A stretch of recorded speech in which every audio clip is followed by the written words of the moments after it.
Bueno, avui estic molt ben acompanyada amb els capos de l'Ombra i també per tots aquests discos, no? Parlarem avui de l'Ombra, però també una mica sobre vosaltres, qui hi ha darrere el festival, perquè molts espectadors, o més aviat família ja, no? Que ve cada any, crec que volen saber més de vosaltres una miqueta. Tu crec que estàs d'aniversari, no? 35 anys punxant, felicitats. Moltes gràcies. Que es diu ràpid. Sí. Ara ho parlàvem, no?, que a 13 anys es comença a punxar. Jo vaig començar a punxar amb 13 anys, sí, de casualitat, perquè un dia patinant vaig descobrir un after que vam muntar a Lloret. Ui! Sí, vaig veure sortir allà tot mogollon de penya vestida de negre i tal, em va cridar molt l'atenció i em vaig decidir a entrar-hi, em vaig posar una gorra, evidentment, perquè no reconeguessin la cara de ninyato que tenia, i de seguida que vaig entrar allà, el primer que vaig escoltar va ser Nitzer Eplet, Your Body Learn, estava sonant a les 8 del matí, imagina't per un nano de 13 anys, que ja venia del punk i del rock i tal, que m'agradava molt, vull dir que ja anava una miqueta cap al camí fosc, però allò em va sobtar moltíssim, de seguida em vaig fer col·lega del DJ, el DJ em va veure que em va agafar rotllo mecenes, durant un mes em va estar formant, em deixava participar a les 6 del matí dels maleteros, que era la penya aquesta que anava amb les maletes allà a portar els discos. I res, al setembre de l'any 89 el meu pare em va regalar els meus 2 primers plats, uns Akiyama d'aquests de tracció de goma i de corretxa, i sí, fa 35 putos anys que aquí estic, sí. I tu, Raül, com vas començar? Bueno, jo el tema... Tampoc tinc el record exacte, però bueno, t'haig de dir que tot ve influenciat per un dels meus millors amics, que en Pau descansi, que no sé si es veu des d'aquí, però la banda aquesta dreta aquesta paret de discos és de Patrick, dels meus germans, i el que em va... Ell de molt petit se'n va anar a Canàries, a la Playa de les Amèriques, i amb el seu pare doncs punxaven també en una discoteca d'anglesos als 13-14 anys. Pare i fill. Sí, i de fet ell, no sé si el pare punxava, però bueno, ell el van fotre, perquè tampoc podia treballar amb 14 anys, i quan va tornar a Sabadell, doncs ell va començar, va ser també dels primers a tenir uns plats, i jo cada dia estaven allà. Mirem com punxava, fotent el morro i intentant aprendre. I des de llavors vaig començar una mica la meva passió per col·leccionar música, escoltar música i gaudir música. Fins a la data l'evolució ha sigut, evidentment, per estils musicals doncs, molt àmplia, i ara jo crec que el resum del que hi ha ara és una mica la trajectòria de l'experiència musical que hem tingut durant tots aquests anys. No? Sí. Jo us volia preguntar, que els dos sou amants dels sons foscos, òbviament, no? Què us va atraure inicialment d'aquest tipus de música, i si teniu algun record d'algun disc, o potser tu com vas entrar aquell after, no? Home, me'n recordo molt del primer disc que vaig sentir fosc. Una actuació que us marqués i...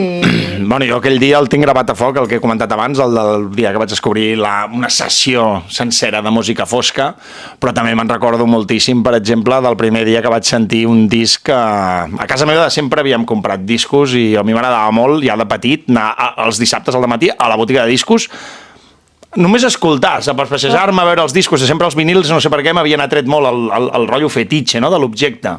I també m'agradava molt l'ambient que hi havia, perquè clar, allà a Lloret, com que hi havia tantes macrodiscos, doncs hi havia molt ambient de disjòqueis, o sigui, els dissabtes al matí això t'anaves a una botiga de discos, hòstia, hi era un ambient que era molt guai, perquè veies allà amants i tal. I me'n recordo perfectament del primer disco fosc que vaig escoltar, que va dir, hòstia, este lo quiero, va ser Sigue Sigue Sputnik, l'any 87, devia tenir jo 11 anys, o el Sigue Sigue Sputnik, l'FF-1 missil, saps? No el coneixes, no saps quin és? No. Hòstia, doncs això et posaré deures jo després. M'apunto. Ara us el trec. Sí, el tens? Buah! Hòstia, i a més ultraviolència, no sé, és que ja només el disseny gràfic em va sobtar moltíssim. Aquell va ser el primer disc que em vaig comprar així fosc, que ja et dic que devia tenir 11 anys o 10 o... Però ja amb 9-10 anys, quan els meus pares em donaven d'allò típic, els diners del compleanys i tot això, jo sempre em comprava discos. Leonard Cohen, mogudes així... Sí. Bueno, i el tema de la música fosca, al final la meva trajectòria com a consumidor de música electrònica, com us deia anteriorment, ve Sí, però jo recordo al principi dels 90 que ens escapàvem amb autobús i amb uns amics de València doncs, a les primeres festes que es feien. Jo no vaig enganxar l'època dorada, vaig anar el primer any, crec que vaig anar el 91-92, però me recordo anar a l'Activi un diumenge a la nit i escoltar Aliens Exfient, Poesir Noir, bueno, que de fet són coses que en aquell moment... Ja no es posaven. No, es posaven, però jo tampoc les tenia... Flipava perquè estaven barrejades amb música electrònica i eren com una fusió que jo no acabava d'entendre i que amb el temps ha sigut doncs, part del motiu pel qual m'he interessat per aquesta música. De fet, a veure, haig de dir que nosaltres ens hem nutrit d'aquest tipus d'estils musicals, però crec que estem en una contínua recerca d'aquests sons, però en música actual, que crec que és una de les necessitats. Jo crec que el pioner en aquest país, si no en Europa, ha sigut el Nico, doncs amb un segell que ha anat apostant per nous artistes que sonen antics i que de fet a dia d'avui el 90% del nostre cartell, tret d'algun diplodocus que continuem portant, com aquest any Split Second o en anys anteriors bandes com Psyche, Panko. Al final crec que hi ha molta proposta superinteressant que si no saps que són actuals diries perfectament que són bandes dels 90. Total. Llavors, bueno, és una mica... Els orígens venen d'aquí, però jo si haig de també posar un exemple, un record perquè això a València sí que ho tinc perquè era una fusió de tot. Però jo me'n recordo a la Sala del Cel, quan vaig anar a veure... Aquí anava a parlar jo ara. Esplendor Geomètrico... Ja fem una mica de sala endavant, però avui aquí... Sí, estem parlant 97-98, però no, una mica abans, igual 95. Jo el 91, sí, ja vaig començar a anar, el 91. Doncs hi ha una de les coses que crec que ens van marcar també era la fusió de música electrònica, en aquest cas des de l'industrial, la música fosca, digue-li com vulguis, però també ambientada, amb coreografia, amb escenografia, i era com era una experiència, no? I recordo... Tinc una imatge gravada amb el Xavi, amb el Tojo, amb una banda que es diu Bomb Magnet, que és una formació de teatre dels anys finals dels 80, començaments dels 90 anglesa, que era espectacular. I ara tenen un nou projecte que es diu Metamid, que continua sent la mateixa formació i que hem tingut... Ha sigut, per mi crec que és un dels highlights d'aquest any per poder veure una actuació completament transgressora fusionada a teatre, amb música electrònica, amb ball, Ella pot parlar una mica més, perquè jo faig un cop només, però... Jo vaig començar a anar a la sala a partir de l'any 91, que de fet el Sergi, aquest amic nostre, aquest germà nostre, el vaig conèixer allà el primer dia que vaig anar a punxar, però allò... No és el Décar, no? No, el Sergi Décar no, el Sergi. Ah, el Sergi. El vaig conèixer un dia que vaig anar jo a punxar allà... Poder una mica més tard, el 93, però ja portava 2 anys anant-hi a la sala, i la Sala del Cel, sobretot els divendres, que punxava un francès que es diu Fred Tassi, que la primícia que us volia donar és que aquest any el portarem a punxar en una nova zona que hem creat per les tardes, perquè vam fer una enquesta de què és el que la gent pensava que es podia millorar del festival, i ens van demanar molta gent que hi hagués una zona de relax i tal. Llavors aquesta zona la crearem, que és el Twilight Zone. Però clar, una zona on et pots anar a descansar i que no hi hagi música, doncs hem decidit sonoritzar-la amb sessions d'experimental. No serà una sessió a gran volum, sinó que és una sessió més de música ambiental. Dark ambient. Sí, també hi haurà algun live aquí, perquè al final, com sempre, ens hem enroscat i ens hem liat. Però un dels disjòqueis que vindrà justament el dia que Bomb Magnet fa el seu show a l'ombra és el Fred Tassi, que jo tinc molt bona relació amb ell. Jo no l'he vist mai, no he viscut aquesta època i... Hòstia, doncs el Fred Tassi sí que l'hauries d'entrevistar. Com a Fred Tassi calm. Bé, com a Fred Tassi calm, sí. Calm, sí, doncs el Fred Tassi sí que l'hauries d'entrevistar, perquè a la meva modesta opinió és la persona responsable de l'entrada de la música electrònica de qualitat sèria a Espanya. O sigui, que hi havia abans del 666 i tal, que eren més sons industrial o de guitarra i tal, però vull dir, el que és la música electrònica que nosaltres programem avui dia encara, el responsable de fer entrar això a la península Ibèrica, sense cap mena de dubte, des del meu punt de vista, va ser el Fred Tassi. Aquest tipus de música on s'escoltava més a València, a Sala del Cel, a Barcelona no hi havia... És que hi ha diferents epicentres. València va començar, com si diguéssim, als 80, amb tot el que era el New Wave, el Proto-BM i tal, d'allò que de seguida, com que es va convertir en amb un negoci de massa va degenerar cap a el que era el bacalao, que també n'hi ha de bo de bacalao, però al final es va convertir en una caricatura de si mateix. Sí que hi havia petits reductes com a Madrid, aquesta gent de l'Overdrive i tot això, però que ja era més tecno-alemany i d'això. Per mi, el meu mode de veure, el que realment va ser la porta d'entrada, va ser la Sala del Cel els divendres, Girona. De seguida s'hi va sumar també el Josep, el Blau de Banyoles, tot i que això ja va ser 2 o 3 anys més tard. També amb un altre tipus de so que no era el de la sala, perquè la sala era més tecnoide, més fosc, i el Josep li va donar aquest punt una miqueta més Chicago, Detroit, un punt de vista diferent, o sigui, és que a més teníem les dues putes vessants, saps? Teníem la vessant classicorra alemany Evemera, i després teníem la part aquesta de Cari Lekebusch, Green Velvet, de tecno més modernillo que teníem en el Blau. I ja per rematar-ho, els diumenges ja ens ajuntàvem al Ratzinga, que allà s'ajuntaven a les dues colles, i allò ja era, vamos... Jo, com a aquella època, no he tornat a veure mai res enlloc del món. Perdó, us vau conèixer allà, a Girona? Jo vull saber, on us vau conèixer? Com us vau conèixer? És molt curiós, perquè van passar... O sigui, jo vaig conèixer el Nico i ho recordaré sempre. Ell diu que té lleus a lagunes, però després una... Als 21, 23...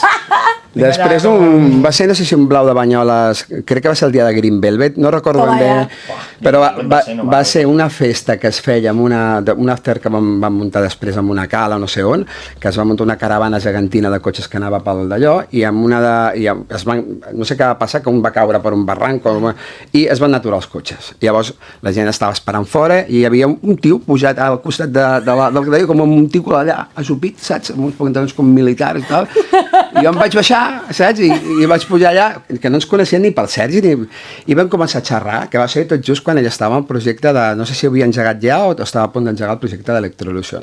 I allà vam tenir la primera xerrada, que després jo amb el temps vaig llegar caps de que era ell, perquè en una altra festa, que un dia vam acabar a casa seva, no sé si era un carnaval, que tal, vaig casar, però estem parlant també de principis 90.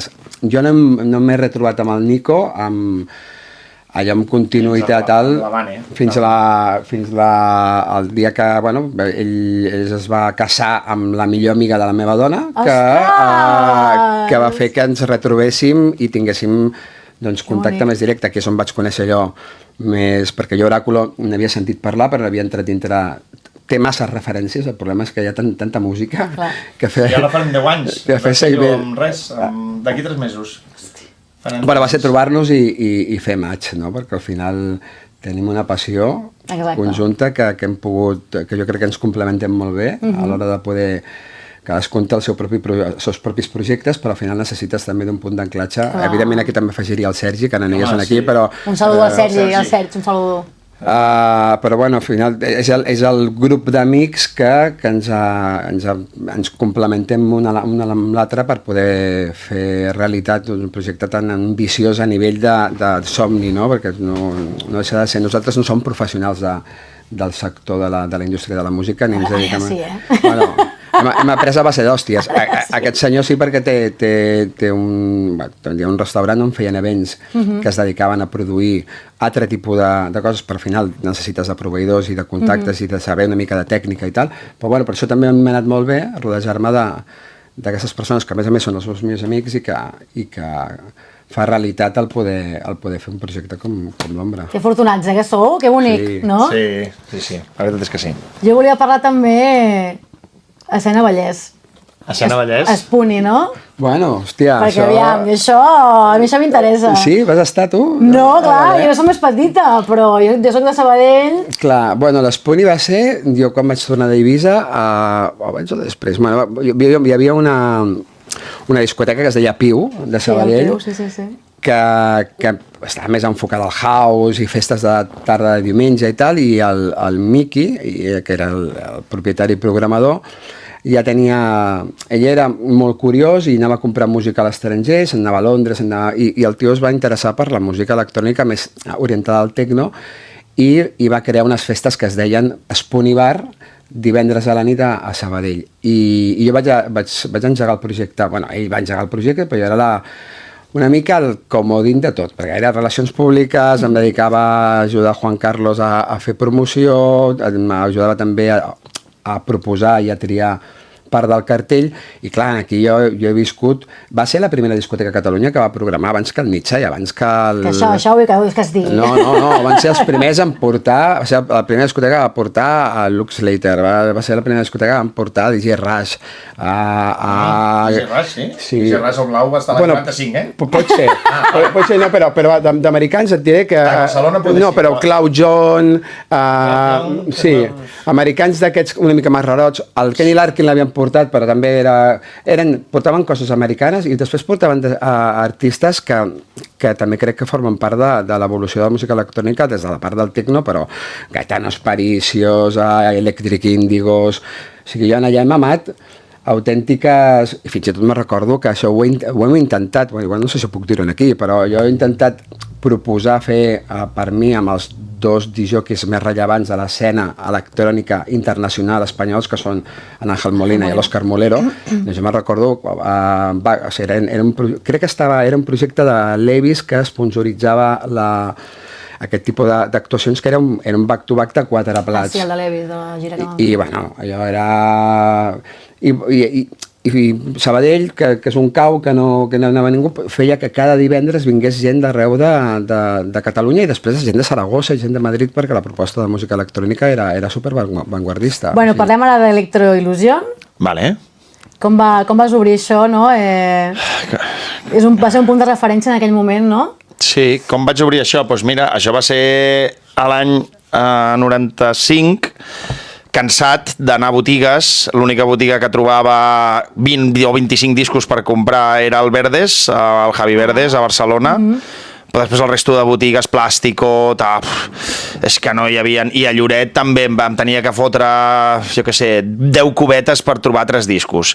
I en canvi m'anava a DJ Music a Toulouse i amb 2 cubetes comprava 2 maletes.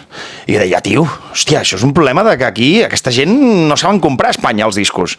I llavors vaig dir, bueno, doncs m'agafo una furgoneta i me'n vaig a... ¿Dónde compras? Perquè al final em vaig enrotllar amb el tio de la botiga i dic, ¿tú esto dónde compras? Caca Records. Caca Records, esto está en Bèlgica, no sé què. Llavors allà apuntant en paper, perquè no teníem ni mòbil per fer fotos, saps?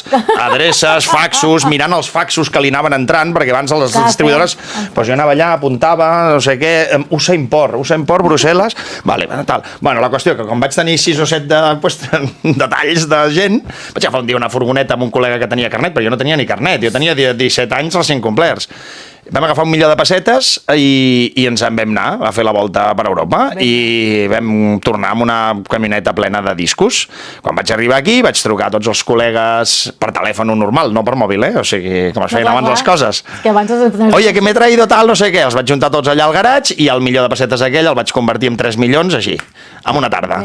I vaig dir, buah, això és un negoci que flipes, tio! Vaig a muntar una botiga. Llavors vaig agafar el meu pare i li vaig dir, escolta, papa, em deixes un local d'aquests que tens aquí de magatzem, de no sé què, un local amb un puesto superxungo, amb un carreró.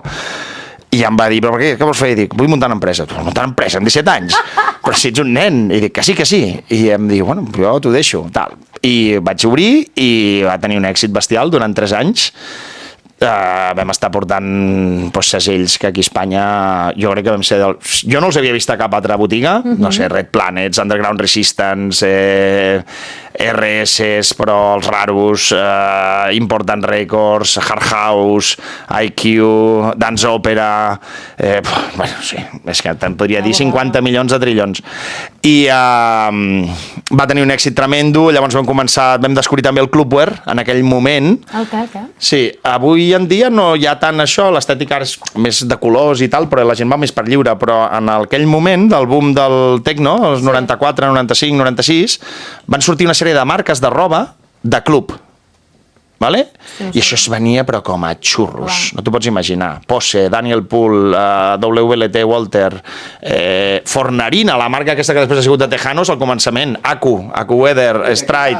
Si et permets, aquí hi ha no sé si que es veurà, hi ha un llibre que es diu Localizer, sí, i tant. És un llibre que parla sobre l'escena de club. I justament parlar no només de la part estètica de l'artwork dels discos i propostes de tot tipus, i també la part aquesta del clubwear. A seguida això es va menjar el negoci dels discos fins al punt que al final una de les marques més importants que hi havia, que era ePlay, Electronic Play, que era una filial de Replay, li comprava tant jo que al final el director comercial d'Espanya em va dir: te quiero conocer, ¿tú dónde estás? ¿Dónde está esta tienda de Lloret que compra más que las de Barcelona y tal i no sé què? I va venir, el tio li vaig caure de puta mare, em va dir: per què no fas de comercial?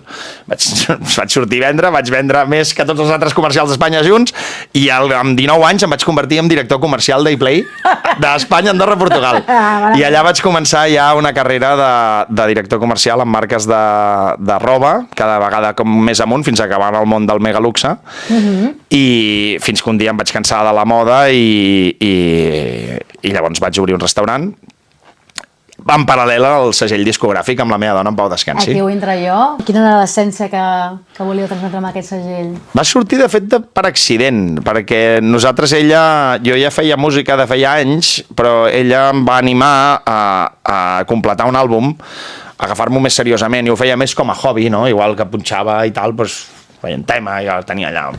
I ella em va dir: hòstia, però això està molt bé, perquè no ho publiquem, tal, no sé què. Bueno, la qüestió que ens vam liar, vam fer el nostre primer disc, i un cop el vam tenir fet, vam dir, bueno, doncs el volem publicar, no? I el que vam fer va contactar segells, no puc dir noms, però segells conegudets dintre de la nostra escena, els vam contactar, diversos d'ells ens van dir que sí, però llavors vam començar a rebre les ofertes, no?, de lo que ens oferien a canvi de treure el disc en el seu segell, no? I ningú ens va semblar interessant fins al punt que vam dir: hòstia, total, per fotre 300 discos, la meva dona era model, es guanyava la vida de puta mare, jo me la guanyava de collons, i vam dir: tio, sempre el que val un disco ens el fem nosaltres. Bueno, però clar, jo de seguida, que sempre he tingut aquest punt de veure el negoci i quan el veig l'aprofito, com lo de la botiga dels discos, dic: hòstia, si això és el que estan oferint a la penya, si nosaltres féssim un negoci just, que jo veig que aquí hi ha marge, i li oferim a la gent, és que la gent, tots els artistes voldran venir amb nosaltres.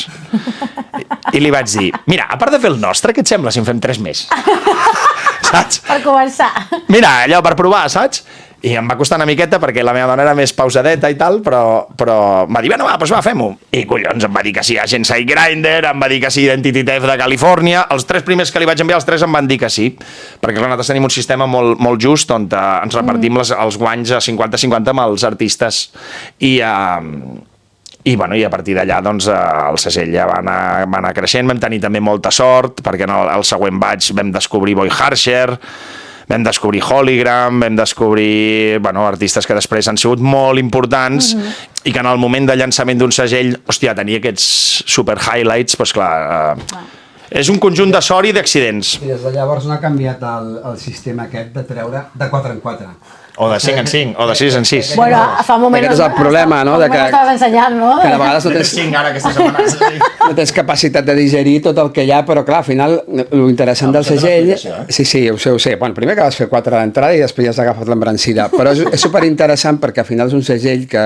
Bueno, jo com a col·leccionista, evidentment, ho vaig tenint tot i de tant en tant et fiques a remenar i és que hi ha autèntiques meravelles. O sigui, és un segell que si aquests artistes que acaba de comentar o altres també de ben gordos no s'ho pensen 2 vegades i fins i tot tenen altres propostes per treure a segells més coneguts i treure una hora de color, és perquè saben que el que hi ha al darrere és col·leccionisme, al final. No? I com decideixes quins artistes formaran part del segell, no? Què tenen que tenir?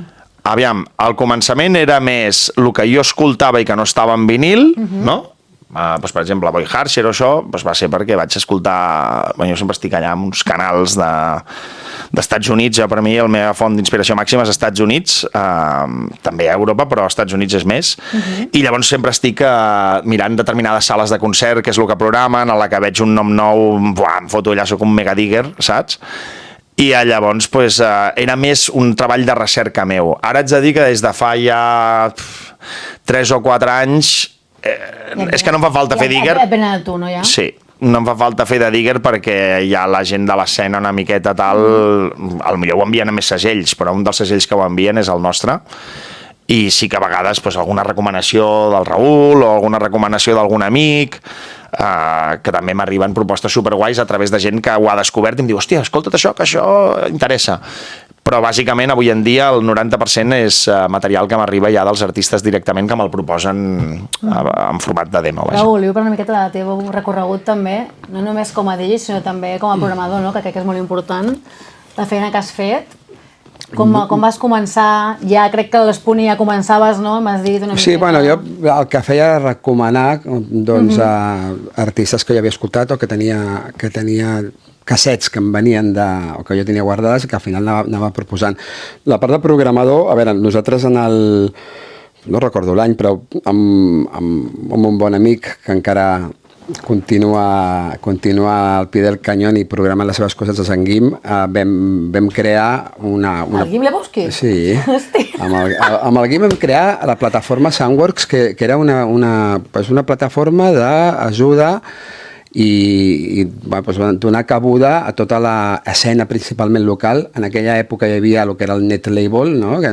Tot el que ara pots trobar a Bandcamp i tal, doncs la gent era independent i es feien els seus propis segells, no amb disco perquè no tenien calés per fer-ho, i nosaltres a través de la plataforma i diferents dates que teníem a sales programàvem doncs una proposta també bastant alternativa amb música que en aquest cas no té absolutament res a veure amb el que estem nosaltres ara programant. En aquell moment teníem la sala Bicul, que era l'antic Nitsa. Quan va obrir per primera vegada doncs ens van donar, crec que eren 2 dates al mes, i portàvem tant artistes d'aquí com artistes de fora. I ens va ajudar també a poder també anar fora, en aquest cas hi havia intercanvis que a vegades anàvem a punxar sales perquè portàvem els artistes d'aquella sala, doncs fèiem l'intercanvi, però també va donar peu a que sortíssim, coneguéssim l'escena internacional, tant a nivell de botigues de discos com de promotors com de segells, i aquí vam tenir, tampoc ho recordo ara, podia treure l'àlbum que hi ha de tot el meu, que és com una mena de... Tens com un àlbum de records? Sí, el tinc. Ara el vaig a buscar, mira, això diguéssim des de que vaig començar. Aquests són els primers flyers. Això no ho he fet mai, jo. Mira, això és del blau. Això és del blau, sí. I vam fer un festival que es deia UF, Underground Family Festival, que això ho vaig fer-ho amb tots els col·lectius de Barcelona. Aquí veus, aquí hi ha com un retall d'un mitjà de comunicació. El somni de la Barcelona Underground. I aquí això va ser, hòstia, no recordo l'any, però vam convocar a tots els segells i plataformes i artistes locals de Catalunya per fer durant 3 dies al Fòrum un festival que van venir quasi 2.000 persones, i aquí va ser la primera experiència d'organitzar alguna cosa molt handmade. I res, al final, què passa? Si tu no... És una mica com l'ombra, eh? Nosaltres hem fet l'ombra perquè tenim aquesta inquietud a la música que ens agrada, i com que jo... Ara escolta el Rolando, de Detroit. Sí.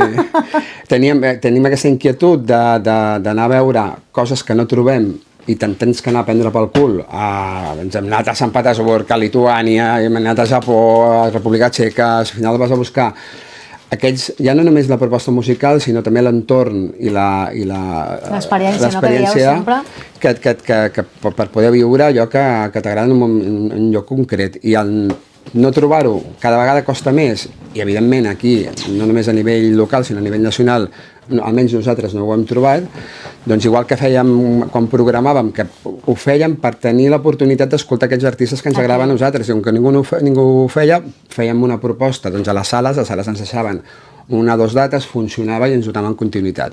I amb el tema de l'ombra és el mateix, és una inquietud, primer, de treure a la llum la música que el Nico treia al seu segell, i després complementar-la doncs, amb artistes que no estan al segell però que sonen dintre del nostre entendre, encaixen musicalment, i posar-la, compartir-la. Crèiem que seria un cercle més reduït pel friquisme que hi ha al darrere, però te n'adones que hi ha molts friquis.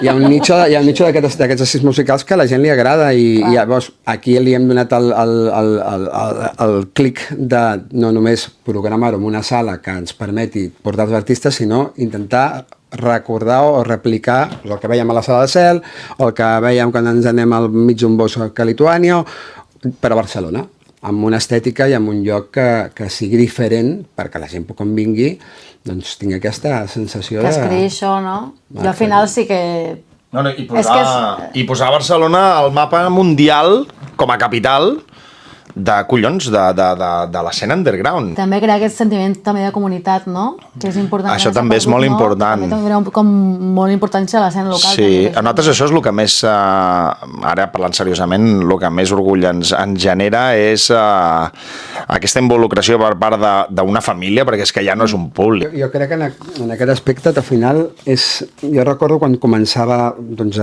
durant principis dels 90, sobretot quan a València, després a les festes de Girona, inclús alguna festa dels Tecnivals aquests que feien al sud de França o a Suïssa, al Colors i tot allò. Jo no tenia ni puta idea qui anava. Coneixia 2 o 3 noms, però com que saps que allà et trobaràs la gent, la música, l'ambient, tu hi vas. Però és que això s'ha perdut, és guai això d'anar a descobrir. Exacte, jo crec que amb l'Ombra, perquè a més, ja et dic jo que més no sé si més, però un alt percentatge del cartell que portem no el coneix ningú, però no el coneix ningú perquè tampoc el coneixem nosaltres fa 2 mesos. Llavors, clar, què passa? La gent al final confia, sap que el que es trobarà és el seu... Va veure 2 o 3 que ja sap qui són i també passa una mica com salvant les diferències, però com va començar el Sonar, que tu anaves a descobrir.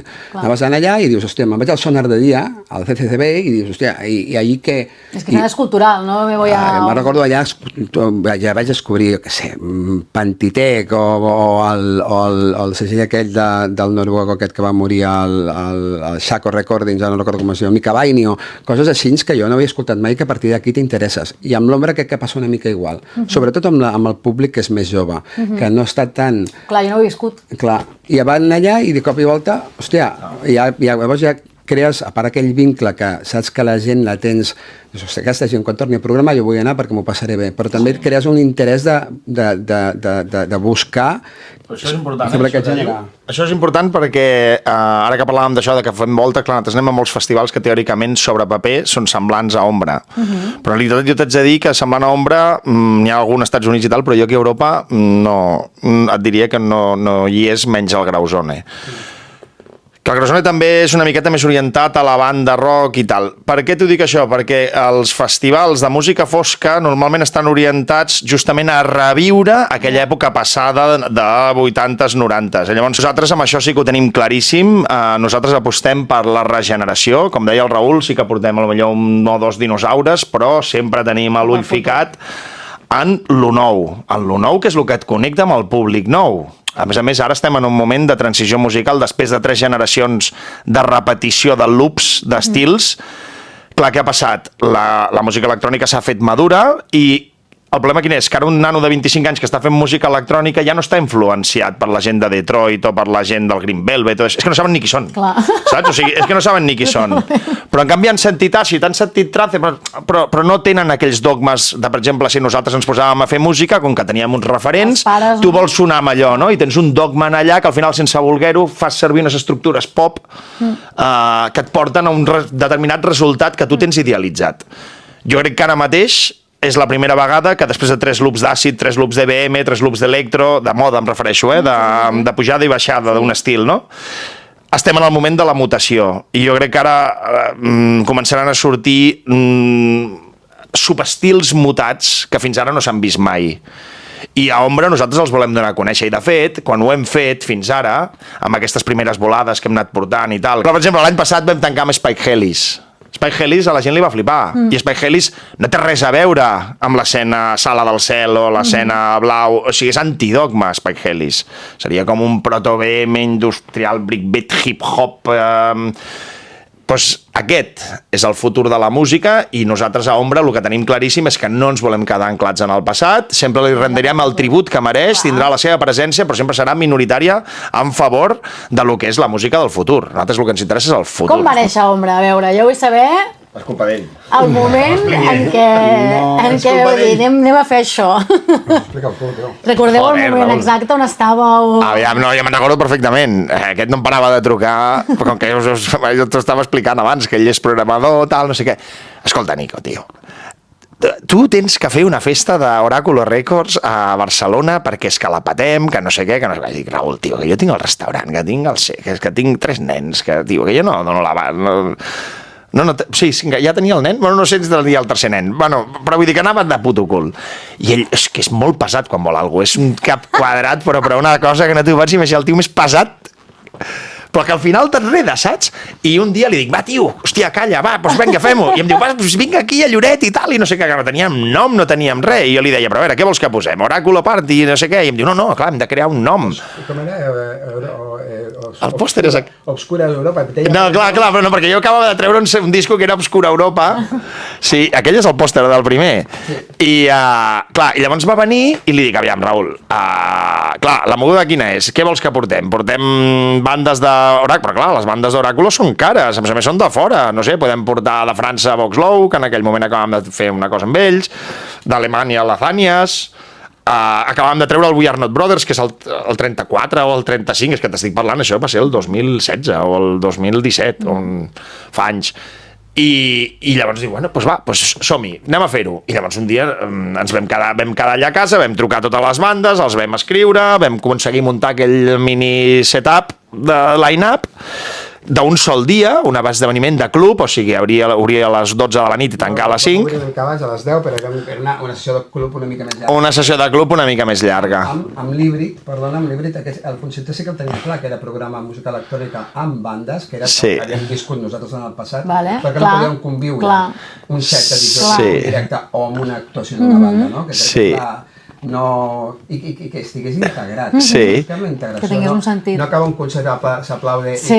Que hi hagi una evolució amb sentit, que hi hagi una evolució amb sentit del que perquè jo justament amb el segell, què passa? Que em trobava, té diversos artistes aquests que hi ha una banda i després hi ha un tio que fa electro, no sé.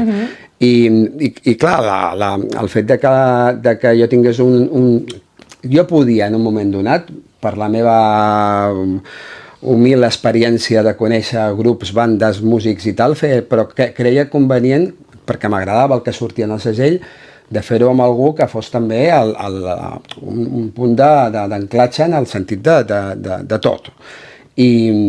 I aquesta primera festa que nosaltres vam fer, com dèiem, era una prova pilot, a veure com... Tot per accidents, és que tot va ser per accidents. Sí. Ara m'estic recordant, per exemple, el logo d'Ombra va sortir perquè... Anem a fer el disseny, i dic, bueno, doncs vine després que acabi el servei del restaurant, i vam començar a fer el disseny, i no sé per què vam escollir aquesta tipografia, mira, i així... A la Sala Wolf? Sí. A la Sala Wolf, sí, que a més era l'antic psicòdromo, saps? Vull dir que també... Me veig aquí. Sí. Doncs vam escollir aquesta tipografia, i llavors, clar, d'aquesta tipografia... pues el símbol de la barra i tal ens va sortir això, i llavors li vaig dir, hòstia, això em mola, això és com un rotllo així UV, que també és un mite dels anys 80, tu no saps el que és UV, segurament, no? UV, Los Visitantes, no? Pues ja pots començar a mirar-ho, és una sèrie de lagartos de l'espai que venen, que teòricament són amics dels homes, que és una mica el que passarà ara, dels reptilianos. Sí, no, perquè estan aquí. I baixa una nave i tal, i no sé què, llavors teòricament són molt amics, però en realitat són lagartos que van tapats d'homes, perquè teòricament semblen humans, però no, són lagartos. I llavors mengen rates, i una moguda. I llavors hi ha la resistència. I els dolents porten un logo així, que és una mica com inspirat en els nazis, bueno, el seu és com més nazi, no? Sí. Però però l'estètica d'allò s'assembla molt. I el logo d'Ombra va sortir perquè vam escollir aquestes lletres, és que si no hagués sortit. El festival aquest any se celebra a la Fàbrica Mercedes un altre cop. Sí, estem molt contents de... Un lloc que encaixa perfectament amb l'essència de l'Ombra. Quin paper juguen aquest any els espais? Sereu l'any passat? Em podeu explicar alguna cosa?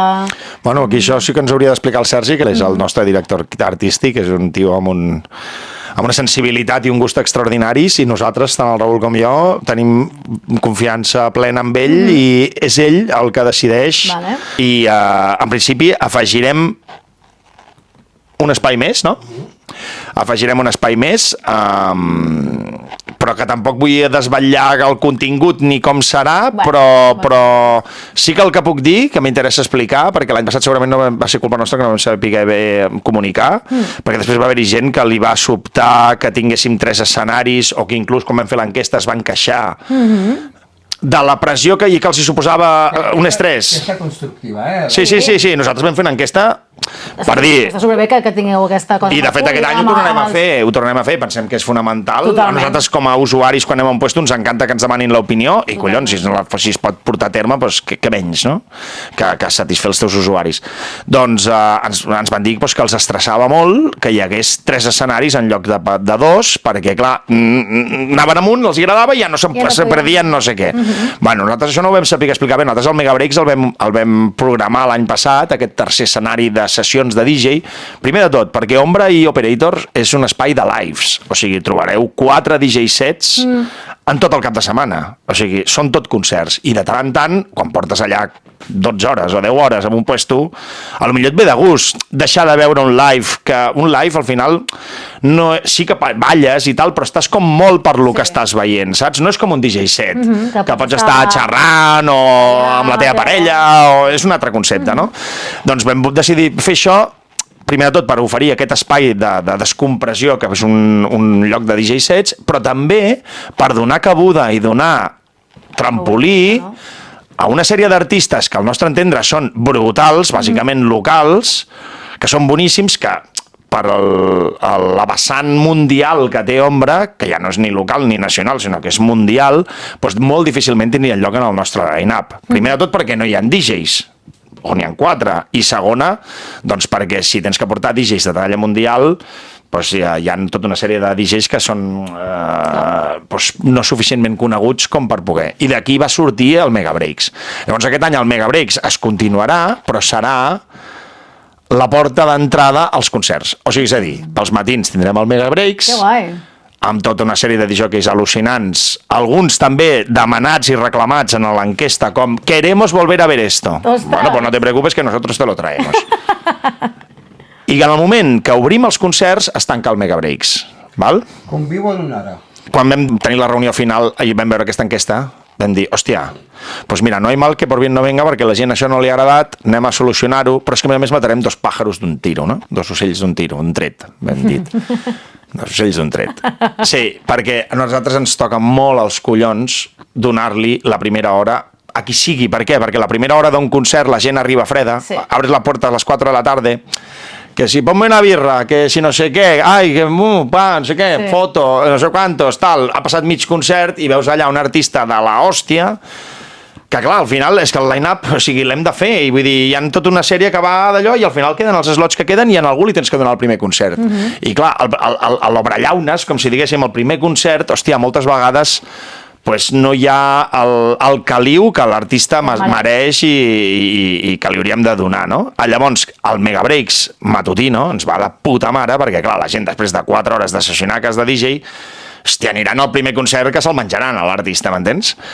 Llavors... Ja estaran allà, no? Sí. Però l'energia serà una altra. Serà una altra. O sigui, no estaran freds, exacte. I llavors, a la tarda, el que també intentarem aquest any organitzar, que al principi tenim l'OKI i falta mirar els números i tal, però al principi és factible, és el tema d'aquest espai que també ens van demanar. Hòstia, falten llocs per anar a seure, per anar a descansar, per anar a desconnectar.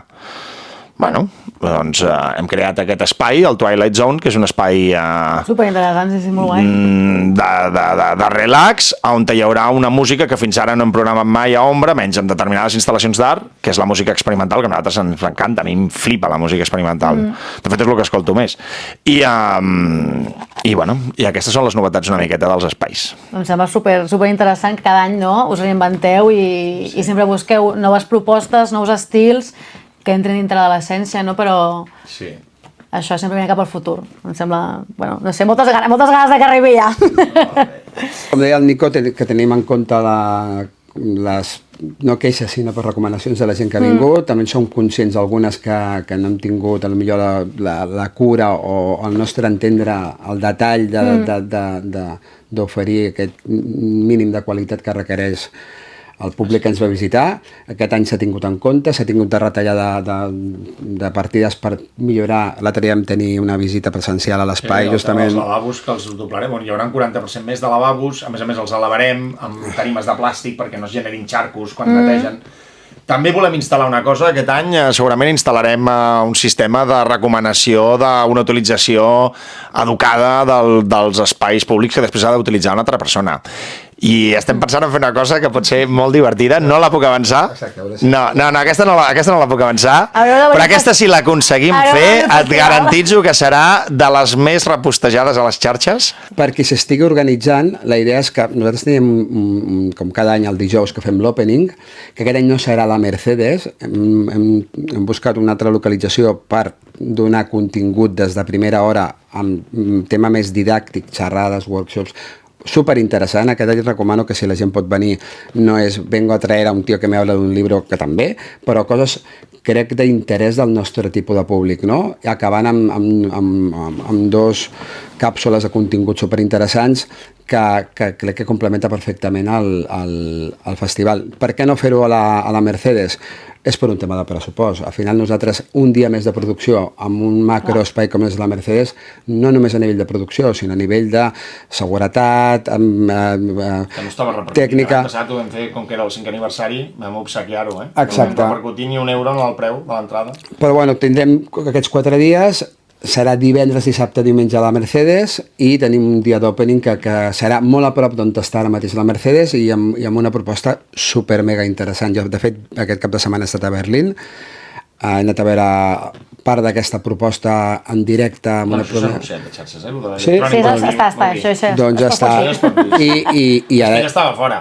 Això no s'ha Exacte. I he estat allà veient la Premiere, és un pedazo de documental. Més dos shows. Hi ha 2 shows brutals. Molt bèsties i ho dic perquè la gent que al final no és d'aquí, que té que comprar-se a l'entrada a venir i tal, aquest no és un dia més per anar a veure 4 coses, no, crec que complementa perfectament la proposta més de concerts i de ball del propi festival i que convido la gent que pugui combinar. I bé, tindrem l'opening del dijous a la tarda, que és aquesta projecció d'aquest documental més 2 shows al·lucinants, i després el divendres des del dematí fins a la nit hi haurà ombra. Al matí serà tota la part de ponències cultural i d'informació, entrevistes, etc. I de seguida ja començarà els concerts. I a dissabte i diumenge tenim des de les 10 del matí fins a les 11 de la nit. O sigui, podreu estar 13 hores seguides. Porteu l'hecatombe. Bambes còmodes porteu. Sí, això sí. Jo us volia preguntar, mirant el line-up de tots aquests anys, si em podeu dir, no la preferida perquè crec que això és impossible, però alguna actuació de tots aquests anys que vosaltres ha sigut especial de veure? O de portar, o... Sí que és una pregunta molt difícil, Jo sé la que era el Nico. Jo te'n diré una sentimental i després te'n diré tècnicament, no? Vinga, va. A veure, jo sentimental, a mi m'ha fet moltíssima il·lusió, perquè a més és un tio que és una miqueta tímid i és el típic tio que ell no aniria a buscar mai, i en canvi s'ho mereix, és a l'Edu, l'any passat, a l'Edu, el DJ set de l'Edu, veure allà a l'Operator, a mi allò em va molar molt. Ara, també, tot seguit, el dia següent vam tenir també l'Ivan Darbector, veure allò a nivell d'electro, aquella comunió entre artista, públic, un tio que ja no donava un duro per si mateix, de que jo ja si no hago conciertos perquè no viene nadie, i de repente veure allà, no sé si hi havia 1.000 persones allà, o 800 persones, tots cantant, plorant, la gent, i jo mirava la gent i dic, està plorant, aquest tio està plorant, però és molta gent plorant, saps? O sigui, allà es va produir no sé, una catarsis energètica sèria. Jo veig la sensació de que jo soc més jove, he perdut moltes coses, mai ho he viscut. Jo veig la sensació que dic, estic visquent alguna cosa que amb els anys es recordarà i es parlarà. Ara, si tu em dius que tu flipessis amb la música, a mi, perquè són bandes molt fetitxa meves, jo, per exemple, el concert d'Absolut Body Control, el concert de Trisomy 21, i sobretot Itepame i Itebrame, em sembla una proposta, el que et deia abans, de fusió avançada de lo que serà el futur de la música electrònica, em va semblar, no sé, algú fora de lo normal. O sigui, jo si no fos d'ombra i veig allò, em compro l'abono de 5 anys. Tenéis el de 5 anys? Saps? M'entens? Vull dir, va ser inhumà, allò. Bueno, com diu el Nico, no? Jo em quedo també amb gent que jo conec de fa temps, que no he tingut l'oportunitat potser de sortir gaire. L'any passat el tinc molt present el directe de Màquina Corrupta, del Ramon. Hòstia, també.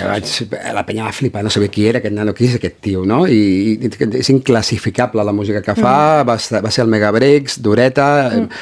em va encantar tant El del Fran Mora també va ser d'una bellesa extraordinària. el dia de l'opening i ja et dic, més gent que tu, tant nacionals com de fora, que han pogut venir i exposar, per exemple, el DJ set de l'Andy l'any passat va ser bestial, la noia que està als Estats Units, a Nova York, va fotre amb unes ungles que sembla que dius, com pot aquesta tia punxar en vinil, saps?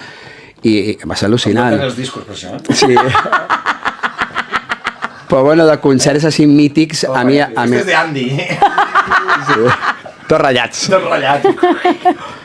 A mi jo tinc tinc 2 concerts gravats a foc. Un va ser el del tancament, crec, 2000, no sé si 19 o 20, de l'Heroi Semert. Hòstia, també. Que, a més al pare se li acabava de morir. Això va ser èpic perquè pel motiu de... Sí, no, és aquest me l'he deixat. Sí, perdó. És que si ens posem ja, ens en direm tots. Aquest me l'he deixat. Igual també Paradise Ground, que van ser arrel que és una banda mítica que surt també al documental d'EBM, que són senyors que deuen tenir 70, no ho sé, van venir i va ser, ens han dit en diverses ocasions que gràcies perquè va ser el concert de la seva vida. Us deixo també el motiu aquest perquè programem a vegades bandes de old school, no? Nosaltres no programem una banda, encara que ens agradi, sense saber si estan en actiu, si estan en forma. Llavors, la idea és portar, perquè ens han vingut al cap bandes que ens agraden, però que tu poses a buscar i que potser fa, jo què sé, tret d'alguna cosa molt concreta, que s'han preparat... No faré justícia, no? Llavors, bueno... Un concert que també va ser molt bèstia, que també vas tenir la sensació de que... I la gent, ho veies a la cara de la gent, que després a més es va convertir en mític perquè després ja no en van poder fer més, pobres, però va ser Daf. Daf també, ho veies a la cara de la gent, perquè jo moltes vegades, més que mirar l'artista, miro la cara de la gent, saps? I hòstia, la cara de la gent de dir, hòstia, això que estem vivint, això... És únic. Això és únic. Això és l'ombra. Sí, això és l'ombra, sí. Doncs res més, amb aquests records tan bonics ens quedem, no? I espereu moltes ganes al pròxim Ombra. Merci als dos per aquesta entrevista. Gràcies a tu. I ens veiem a l'escenari, no? Ens veiem a la pista. Home, això sempre. Gràcies. Gràcies.